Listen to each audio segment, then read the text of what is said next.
एक बार एक जगह पे गर्ल्स हॉस्टल की लाइट पिछले 3 दिनों से बंद थी। अचानक से वहां पर तंग आकर वार्डन ने डिपार्टमेंट को फोन किया और फोन पर कहा, 3 दिन से लड़कियां मोमबत्ती से काम चला रही है, आज तो आदमी भेज दो।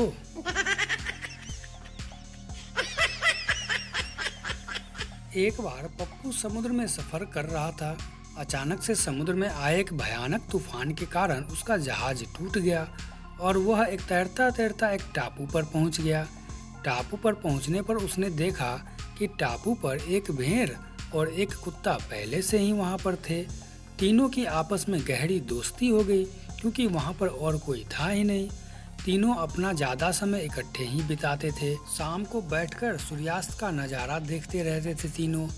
एक दिन सूर्यास्त के समय पप्पू का मन रोमांटिक हो गया और उसका मन मजे करने का मन करने लगा, लेकिन उसे वहां पर कोई लड़की दिखी नहीं, तो उसने भेड़ को ही अपनी बाहों में ले लिया। यह देखकर कुत्ता चौकन्ना हो गया और उसने जल्दी से भेड़ को पप्पू से छुड़वाया और पप्पू पर भौंकने लगा।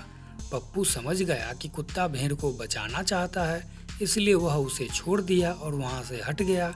फिर उसके बाद वो रोज घूमने के लिए जाते और पप्पू भेड़ से दूर ही रहने लगा। अचानक से एक दिन वहां पर एक और तूफान आया जिसमें एक बेहद खूबसूरत लड़की उस टापू पर पहुंच गई, जिसे देखकर पप्पू बहुत ही खुश हुआ। पर तूफान की वजह से लड़की की हालत बहुत ही खराब हो गई थी। पप्पू ने उसकी खूब सेवा की और उसे दिनों दिन जल्दी ही तंदुरुस्त कर दिया। जब लड़की बिल्कुल ही ठीक हुई तो वह पप्पू से खुश हो गई और पप्पू से खुश होकर उससे बोली, मैं तुमसे बहुत खुश हूँ, तुमने मुझे नया जीवन दिया है, तुम जो चाहो मैं तुम्हारे लिए वो कर सकती हूँ।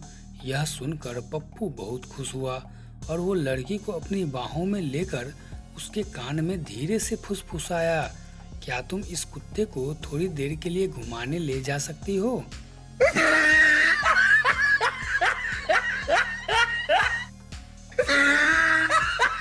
एक बार शादी के बाद पप्पू का एक दोस्त उससे मिलने के लिए उसके घर पर जाता है। पप्पू और उसकी बीवी की बढ़िया खातिरदारी देखकर दोस्त ने रात को वहीं रुकने का फैसला किया। तो पप्पू ने उसका पलंग बाहर के बरामदे पर लगा दिया और बोला, तुम यहीं पर आराम करो और यहीं पर सो जाना। यह देखकर उसका दोस्त को बहुत बुरा लगा और उसने पप्पू से कहा, तू खुद अंदर आराम से सोएगा और मुझे यहाँ बाहर में सुला रहा है, लगता है दोस्ती में दरार आ गई। पप्पू बोलता है, ओह यार, समझा कर, अब मेरी शादी हो गई है, मेरी बीवी भी मेरे साथ ही रहती है ना।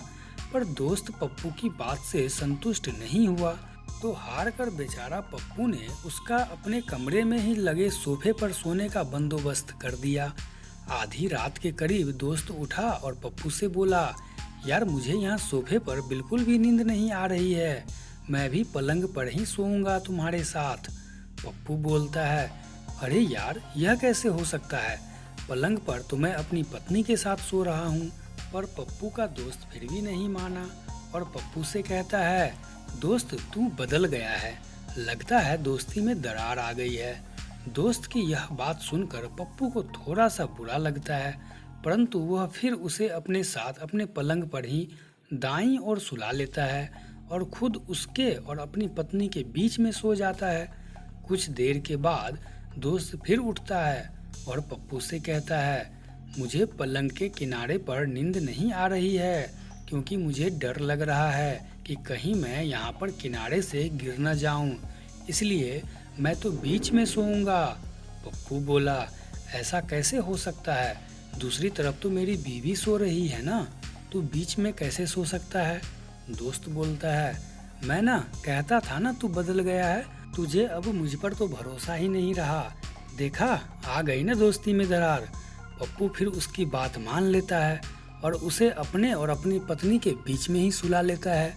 अगले दिन सुबह जब दोस्त सो के उठा तो उसने पप्पू से बोला, यार तेरी बीवी तो बड़ी चालू है, सारी रात मेरा सामान पकड़ कर सोती रही। पप्पू बोलता है, अबे घोंचू, वो मेरी बीवी नहीं मैं था, मैं तेरा सामान पकड़ कर सो रहा था। दोस्त बोलता है, ऐसा क्यों, तुमने क्यों पकड़ रखा था मेरा सामान? पप्पू बोला, क्योंकि अगर मैं ऐसा नहीं करता तो दरार में दोस्ती आ जाती। No, no, no, no.